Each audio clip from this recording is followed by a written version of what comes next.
मेरा नाम डॉक्टर बाबर हसन है।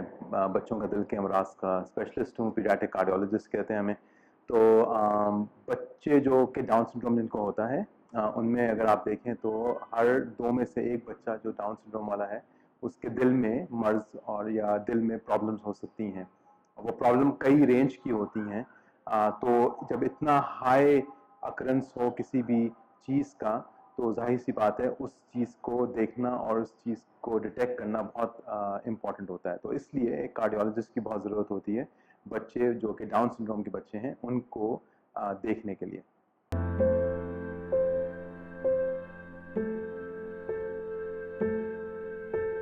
सो जो मेन चीज़ें हैं वो दिल के 4 खाने होते हैं। तो दिल के सीधे और उल्टे हाथ के दरमियान अल्लाह अल्लाह ने दीवारें दी होती हैं ताकि खून आपस में मिक्स ना हो। तो इन दीवारों के अंदर सुराख जो है वो बहुत कॉमन होता है बच्चे जो कि डाउन सिंड्रोम के होते हैं उनमें। और उस सुराख की वजह से खास तौर पर अगर दिल के नीचे के पर्दे में सुराख अगर हो, तो उसकी वजह से फेफड़ों में बहुत प्रेशर के साथ खून जाता है और फेफड़े जो है वो बहुत ख़राब हो जाते हैं जल्दी। सो इन इन ऐसे डिफेक्ट्स को या ऐसे सुराख जो कि दिल के अंदर हों, उनको हमें देखना लाजिम होता है। एक जो कॉमन थीम है, लोग समझते हैं कि जी अपने तौर पे बंद होने वाले ये दिल के पर्दे के सुराख हैं। ये जब तक कि कार्डियोलॉजिस्ट ना बताए आपको या ना बोले, ये अपने तौर पे ना डिटरमिन करें। सो ये सबसे कॉमन फीचर्स होते हैं।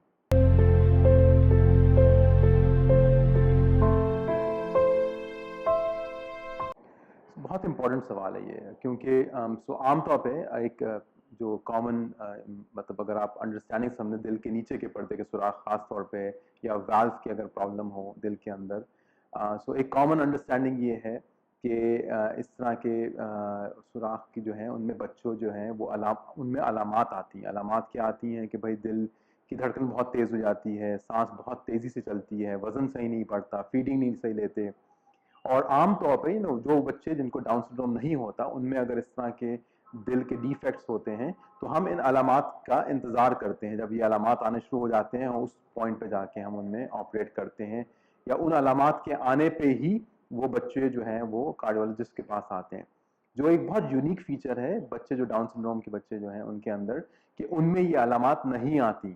सो अलामात का इंतज़ार करना और उन अलामात के आने पे ऑपरेशन करना जो है, ये बिल्कुल नहीं हम करते। बच्चे जो डाउन सिंड्रोम के होते हैं उनमें हम टिपिकली कोशिश ये करते हैं कि 6 महीने की उम्र से पहले उन इस तरह के डिफेक्ट्स को बंद कर लिया जाए। ना करें और 6 महीने से लेट हो जाएं, खास तौर पे 8वें 9वें महीने के बाद अगर हम इन डिफेक्ट्स को करें, तो ये साइंटिफिकली प्रूवन बात है कि ये बच्चे जो जिनको लेट रिपेयर होता है, उनमें कॉम्प्लिकेशन ज़्यादा होती हैं और उनके अंदर ऑपरेशन से सक्सेसफुल निकलना जो है वो कम रेट होता है उनका। तो बहुत इंपॉर्टेंट होता है कि जल्दी इसको डिटेक्ट करें।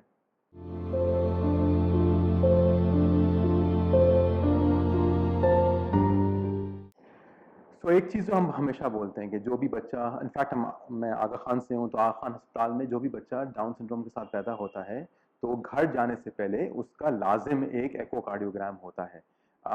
सो वो इसलिए होता है कि हमें शुरू से ही पता चल जाए कि इनके दिल के अंदर कौन सा मर्ज मौजूद है। एक दफ़ा हमें उस मर्ज की तशखीस हो जाए कि मर्ज कौन सा है और उसको किस पॉइंट पे हमने क्या करना है, आया कि इतना बड़ा सुराख है, कुछ करने की ज़रूरत है, नहीं है, तो एक तो ये कि पेरेंट्स की काउंसलिंग करनी आसान हो जाती है, उनको बताना आसान हो जाता है कि जी ये चीज़ें आपने एक्सपेक्ट करनी है। Second most important thing is, इसी से हमें अंदाजा हो जाता है कि कितने फ्रीक्वेंटली उस बच्चे को देखा जाए, या वो बच्चा जिसको डाउन सिंड्रोम है और जिसके दिल में मर्ज है, उनको कितना फ्रीक्वेंटली देखा जाए। So the frequency of checking on a child with Down syndrome जो है, it very much depends on what the heart disease is. So as soon as first में किसी को पैदाइश पे किसी और अस्पताल में पैदा हुए हैं, पैदाइश पे नहीं पता चला है कि डाउन सिंड्रोम है, तो लाजिम यूं ही पता चले कि बच्चे को डाउन सिंड्रोम है, एक लाजिम पीडियाट्रिक कार्डियोलॉजिस्ट से, बच्चों के दिल के अमराज के स्पेशलिस्ट कार्डियोलॉजिस्ट से एको करवाया जाए। हर एको करने वाला या जो बड़ों का दिल के एको करते हैं, वो बच्चों के दिल के अमराज को डिटेक्ट करने में प्रॉब्लम्स कर सकते हैं और नहीं डिटेक्ट कर सकते। जिसका जिसका काम है उसी के पास लाके उनसे कंफर्म करें कि जी ये वाकई में दिल में वो मर्ज तो कोई नहीं है, कोई ऐसी चीज़ तो नहीं है, और फिर वहाँ पे हम उनके फॉलो अप को डिटर्मिन करते हैं।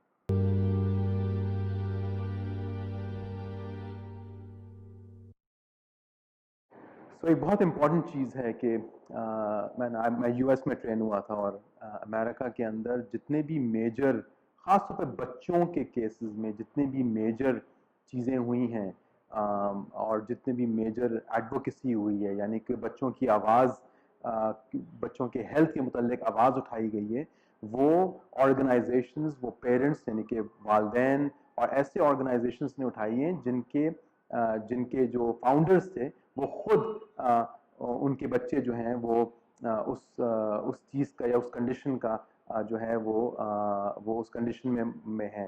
सो ये बहुत एक इम्पॉर्टेंट मूवमेंट है, और आप इमेजिन करें पाकिस्तान के अंदर बहुत कम ऐसे ऑर्गेनाइजेशंस होते हैं जो कि इतना स्ट्रॉन्ग जो है वो वॉइस खड़ा करते हैं।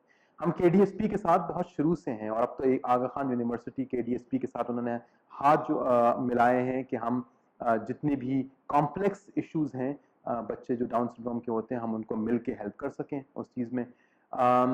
और मैं इस ऑर्गेनाइजेशन के साथ बहुत शुरू से हूँ। मैं बताऊँ आपको कि जी सिंध के अंदर एंड ओवरऑल पाकिस्तान में जो अवेयरनेस डाउन सिंड्रोम की आई है, मतलब डे एंड नाइट डिफरेंस है, डे एंड नाइट डिफरेंस है।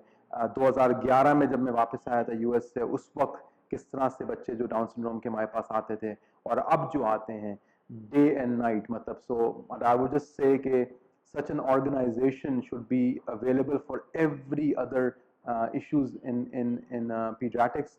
बच्चों की आवाज़ को गवर्नमेंट लेवल पे पहुंचाना, उसका एहसास दिलवाना, ये हम जैसी ऑर्गेनाइजेशंस ही का काम है।